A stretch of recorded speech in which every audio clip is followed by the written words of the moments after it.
Hey people, in the comfort zone with AJ Chapman, and stop by on over the holiday break from where do you go to school again? I go to Elon University up in Burlington, North Carolina, Yeah, and you're majoring in broadcast journalism. And broadcast journalism and economics. So got a young genius in the house with me today.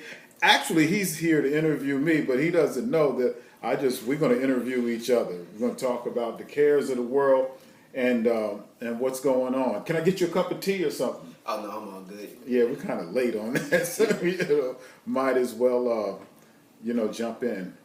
So you had some questions for me. Yes, I did. Okay, come on, kick it. All right, so my first question is: so how do you think that social media has helped or hindered like social activism and social awareness to like the younger generation? I think it's truly revolutionary, and the impact is positive on all sides, because it's about progress, and norms and status quo gets broken, in social media, because, I'm a firm believer that the hip hop generation is becoming more mainstream so far as grassroots activism and culture is concerned. It's a language that spans a couple of generations now. As it came out in the early '80s and up until now, you still have many generations that speak that same language. Speaking of hip hop, have you like witnessed like social issues seep into like hip hop music more so than it used to in the past? It's a different, deeper, more intricate way that it impacts social change, I believe. The language it's become more subtle in its influence on people, but more people adapt to it. I guess because it's the antithesis of the status quo, and so on some levels, most young people now are identifying, with the lyrics, the beats, the sound, the whole movement, the whole vibration of the culture. Well, then my other question would be, how do you think that going forward, because with with like Trump and fake news and all that stuff like circulating, how do you suggest that like when people are looking on social media, how do they get the most accurate information? The most accurate information. I get it from a lot of different places, and what I watch. To be honest with you, much of what I find to be, in a nutshell, the comedians are rocking it. The comedians, really, a late night comedian, Stephen Colbert, Trevor Noah. They put it out there. They put what's in the mainstream media out there, and then they put their comedic twist on it, and it kind of like rings real true when you put the two together, comedy and reality, in this Trump age. Also, too, with like shootings, like police shootings, like the Philando Castillos, the Tamir Rices, do you think that? Because I know on Twitter there was like hashtags going around about them, then there was like stories on Snapchat about them. Do you think the impact would have been as impactful, like had a world impact without like those social media platforms? Social media has brought a lot of those incidents, to the forefront of everybody's conscience. And now, and right now, the big question is, how do you have so much camera evidence and go in front of a judge and a jury, and you come back with a verdict of not guilty? You're looking at the same evidence that everybody else is looking at. And even though some people will jump the gun, how do you come up with no indictment, not guilty? Those kinds of things, those kinds of questions, make people more ready to confront the judicial system as well as law enforcement in this time. And social media is a big help in galvanizing that consciousness.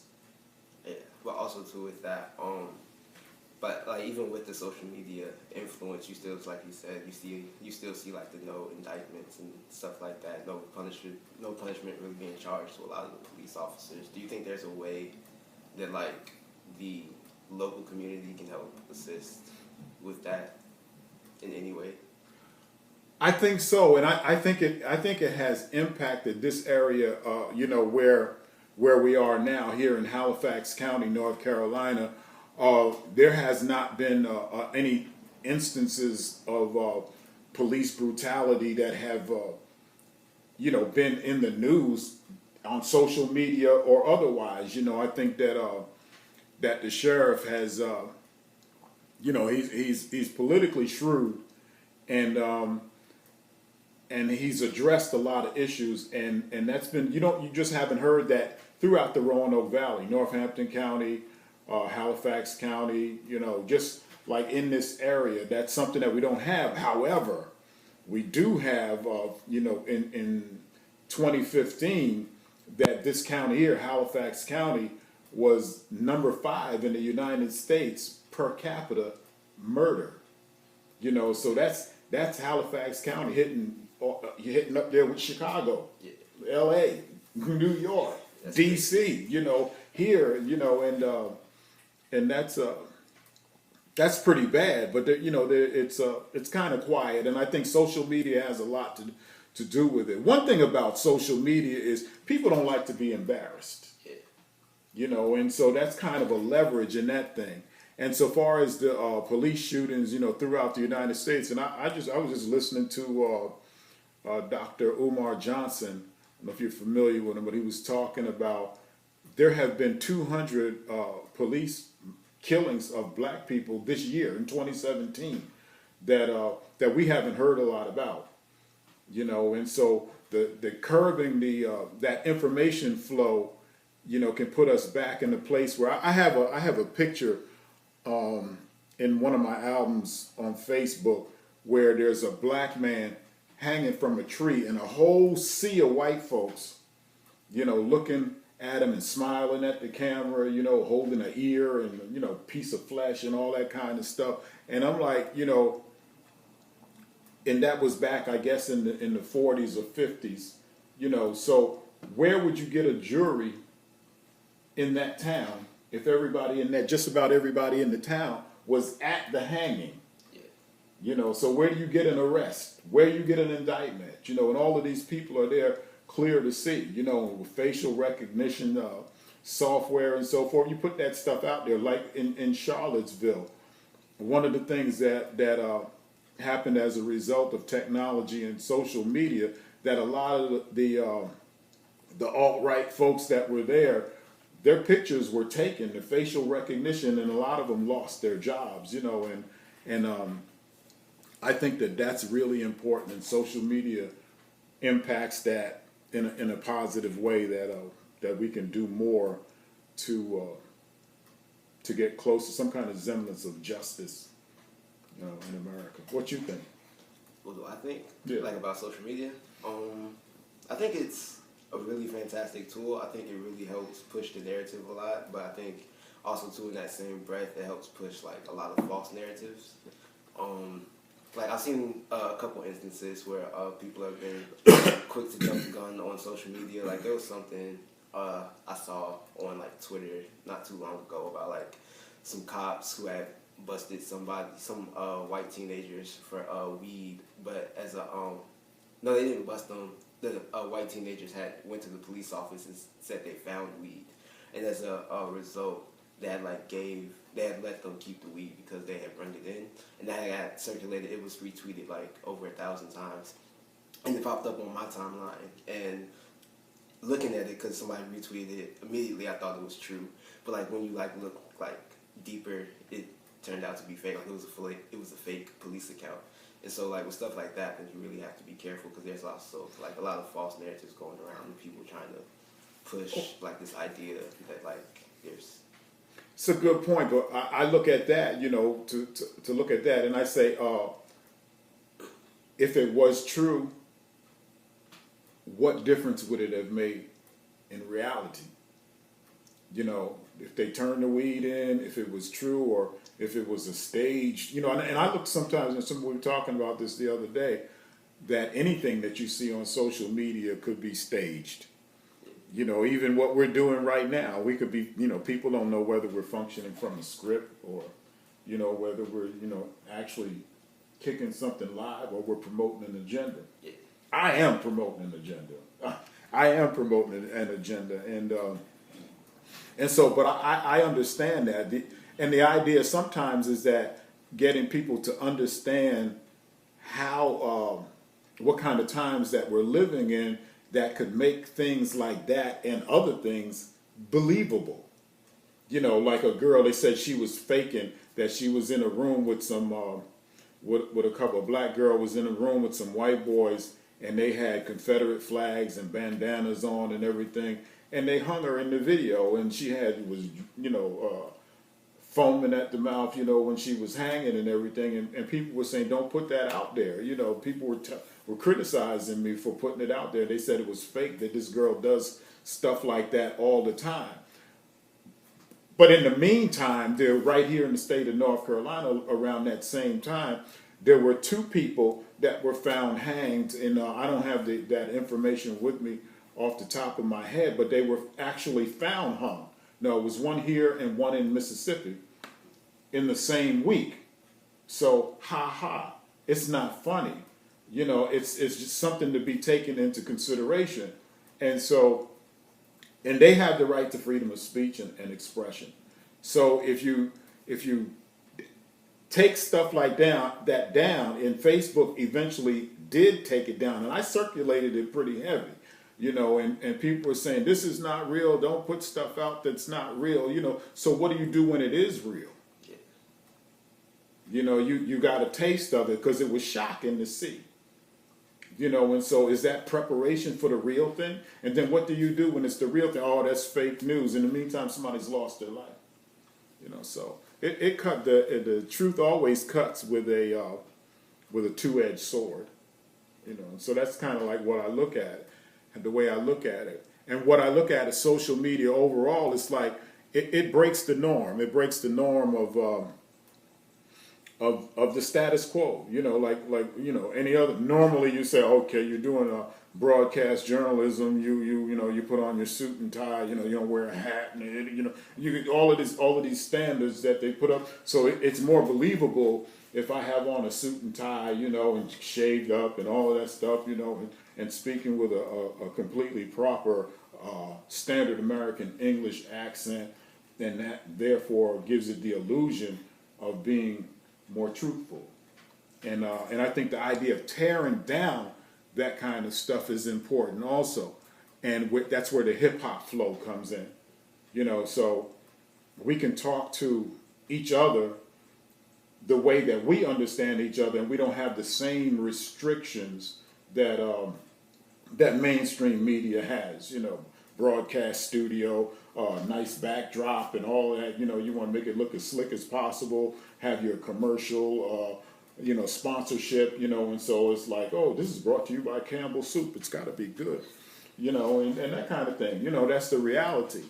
And so what I think about, you know, with your majors and everything, you know, throw in some technology and start to pay attention to the value of your social media outlets, and build a platform where you have people that will be looking to you for credible information, whether it's credible information in comedy, in drama, or whatever your specialty might be, that you can create that platform, you know, and you can broadcast different facets of information that goes out to people. Get somebody to come and sit with you and talk about their ideas. Do interviews. Don't wait for it to be an assignment.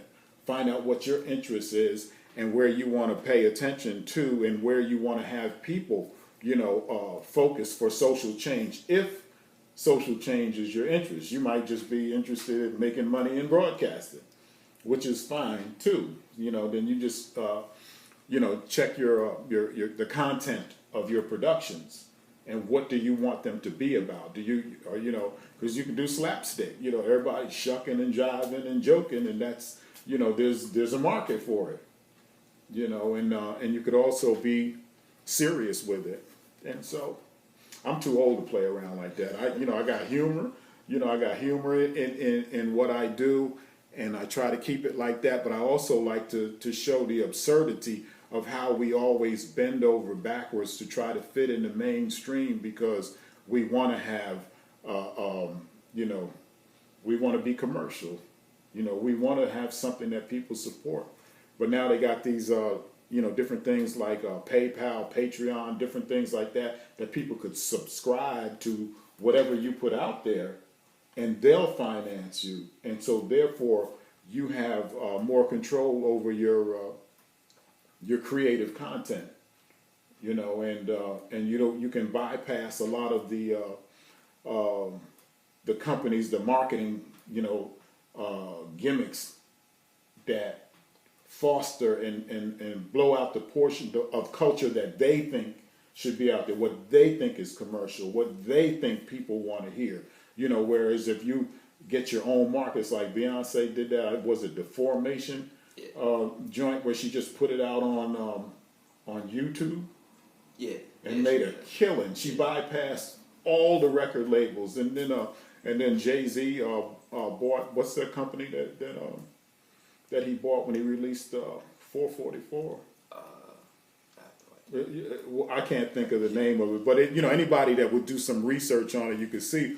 But this is where you begin to exercise your freedom and control your own your own marketability and your life.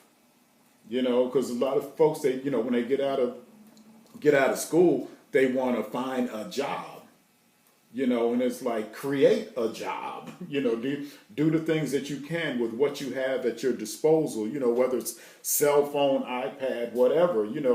That you can eventually find out what it is that you need to advance your business. And this is community activism. What we're doing right here, right now. And if I'm not telling you anything that you haven't heard before, that's fine.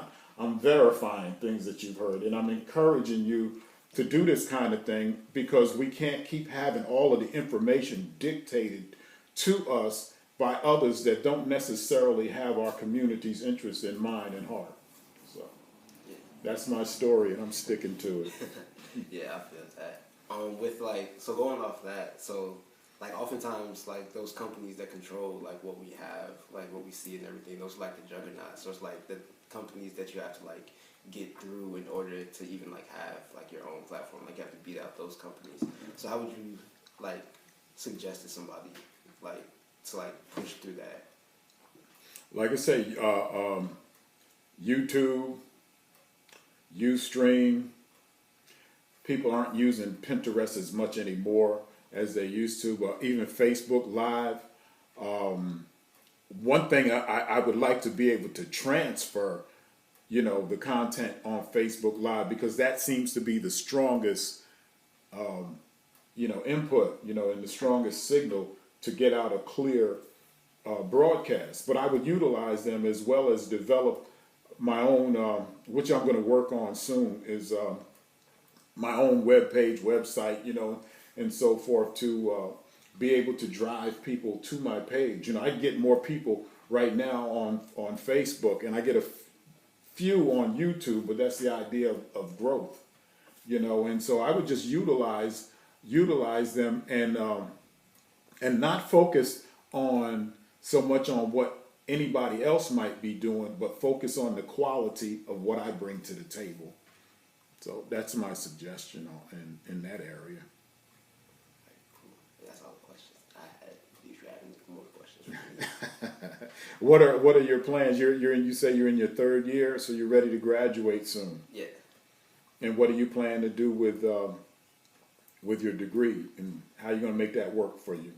Well, I'm still kind of undecided. I'm still in that like little mix of where I don't really know where I want to go yet with my degree, but I'm thinking towards like after I graduate, like I'm looking at doing like a internship out in Atlanta at CNN, because I went to CNN headquarters over one of the spring breaks that I had. Mm-hmm.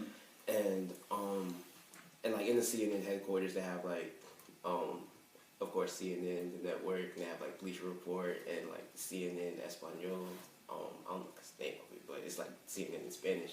And they also have just like a bunch of like big head hitters. Like one of my favorite people on TV to tell the news is like Anderson Cooper, and he works over there at like CNN. And I just think like to work in that environment with some people who like are professionals with the news, and to have somebody like Anderson Cooper like in that same like network of mine would like really be beneficial towards me, like No doubt. yeah, like going out and telling news in an accurate way, as accurate as possible, because that's one of the things that I'm really interested in is like getting the news out to people in an accurate format. And so that's one of the things that I want to do. I just want to like, no matter where I'm at, I just want to tell news and like broadcast it out to people. And also I just like want to and like as like a side thing, well not like a side thing, it's like a concurrent thing. I also like to talk about sports, so I'd also do like sports talking and stuff. Yeah, you could do that with your own channel. You have a sports segment. Yeah. You know, you get your sports news, politics and sports, etc. One of my favorite broadcasters out there is Rachel Maddow. I kind of like the way she gives you history in a story. You know, this goes back during Nixon's administration, and then she'll bring it up to date. It might take her 45 minutes to do it, you know, but by the time she does, it says, and now, to get to my point, you know, it's like, but you've gotten a whole education along the way, you know, and so I like her. I like Angela Rye. You familiar with Angela Rye? I don't know Angela. Yeah, look her up, you know, and it's good, and you know, it's like, and you just have a style that you'll develop that's all your own, you know, once you become assured of the direction that you want to go. And if you just want to be objective, you know, without, you know, putting your editorial spin on things, you know, that'll, you know, it'll give you that opportunity to do that until you find where your niche is going to be, you know, so it's all good. But I'm glad you came by. I'm not gonna keep all y'all, because I know y'all just piled up on my page this morning. And you're watching this, and I'm in here with AJ, and we were just kicking it for a few minutes. He's doing a school project, and I was glad to help when they called me. First thing they called me, they were trying to get me to, you know, hook them up with somebody else, and I'm like, oh, okay, so you don't want to talk to me, right? No, it wasn't like that. No, we want to talk to somebody that's somebody, you know.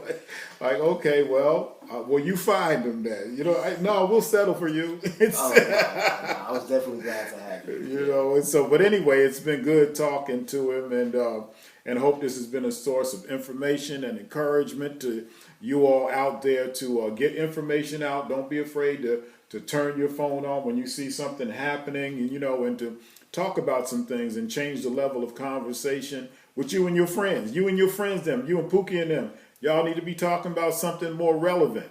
That's what we're all about here, and that's what I'm doing this morning. So anyway, I might get back to you a little bit later on. I might run into Iron Will today. I don't know if I'm going to see her, but you all have a good one. And in the meantime, in between time, God bless you. Ooga booga. Ooga booga means I love you. All right? When I say ooga booga, you know what I mean. I'll talk to you soon.